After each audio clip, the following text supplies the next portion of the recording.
So, Pap, this past week, lost in the news was the release by the White House, under pressure from the ACLU, of essentially their playbook for killing and capturing terror suspects. And it's mostly, let's be honest, it's mostly for killing.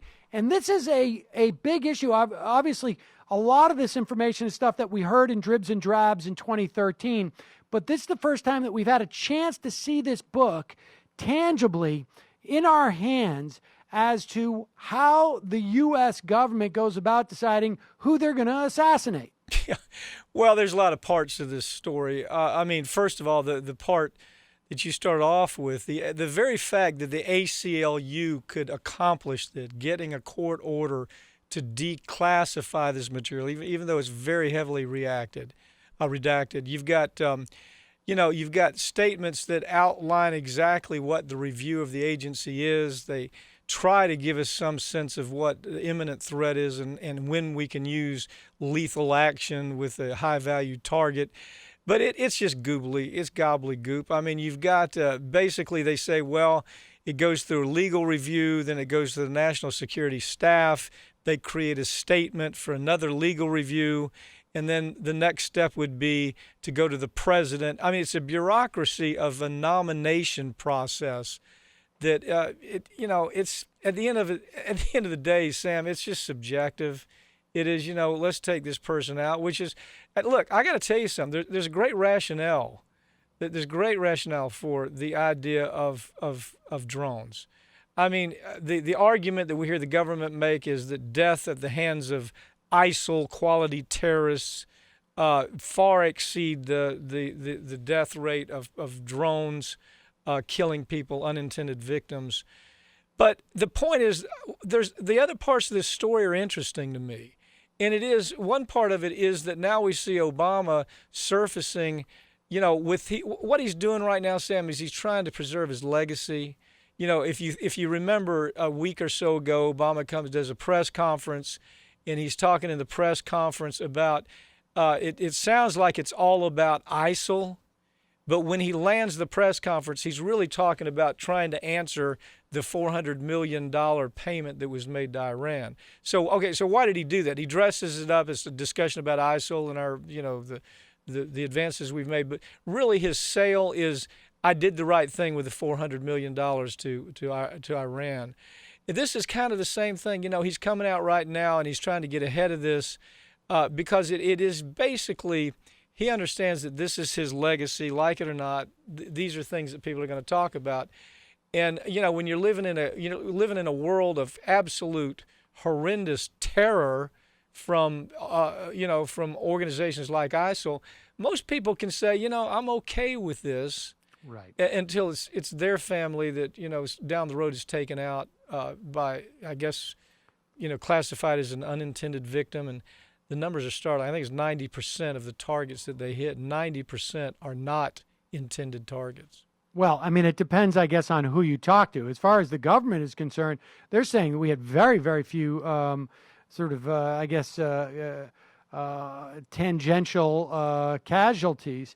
But the other issue, of course, that people make when they're talking about this is not just that idea that you should care on moral grounds, or that you'd care if it was your family.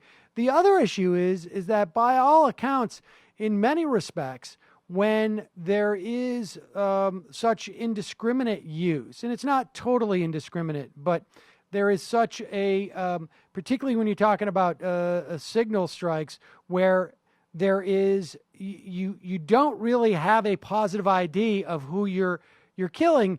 It's just that they are acting in a way that would suggest they're terrorists. That type of thing, what it does is it ends up breeding more terrorists, is the argument that experts say. And and of course, this from dealing with corporations. If someone's their job is to nail is a hammer, they're going to see a lot of nails, whether or not the nails are there or not. Yeah. Well, I mean, death by association, that's kind of a problem. Look, any rational mind would have to say that the concept of drones is not a bad idea. I think that we have to say.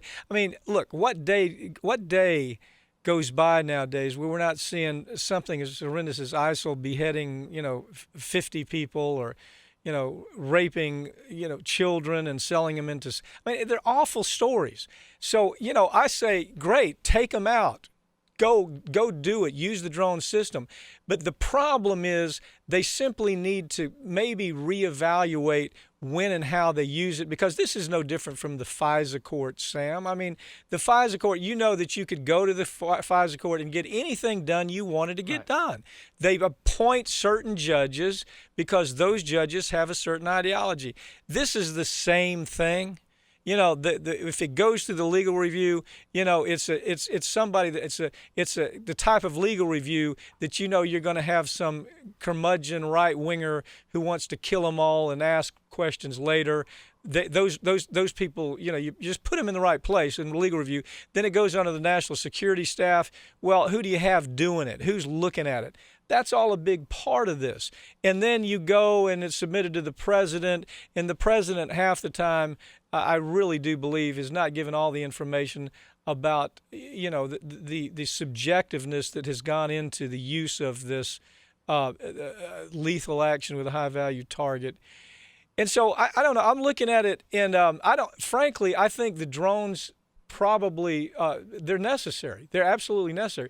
But the way they're using them, maybe they want to change it. Now, what we're seeing now is we're seeing these reports where the high value targets now are going around with children and women that are part of their the entourage, and they do that on purpose. They're bringing in human targets that will.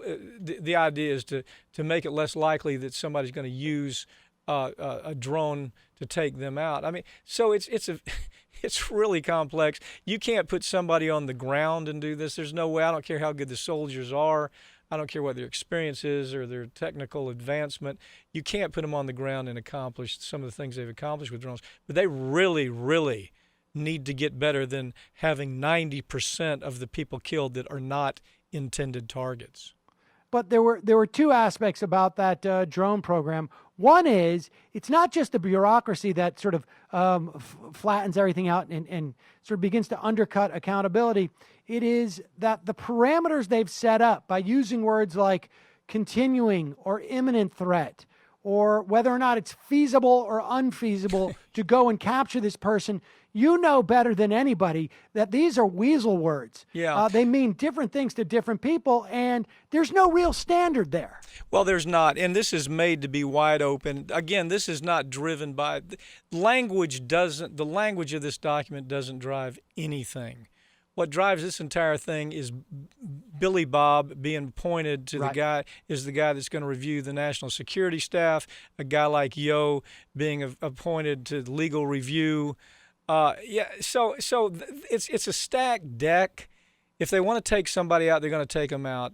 And again, like it or not, we're living in a world where the drone may have to be something we rely on, but that doesn't mean we can't step up how lethal action against these high-value targets in an imminent threat situation is actually used. And there's a better way to do it, I think. And again, this is really more about Obama coming out trying to say, I know that 90% of the people we hit were not intended targets, but I had to do it. Matter of fact, people forget that this has been an issue from the Obama administration from day one. And I would add too, what's also been interesting is that I've talked to people who've speculated that this program is basically because the Obama administration feels like they can't capture these people. In that document itself, it says, in no event will detainees be brought to the detention facilities at Guantanamo Bay, because, of course, the Obama administration wants to, has been unable to, or hasn't had the enough will to, depends on who you talk to about that, to close Guantanamo. They clearly don't want to expand it. They're definitely attempting to shut it down. Some people say they're using assassination because they simply don't have an ability to deal with prisoners.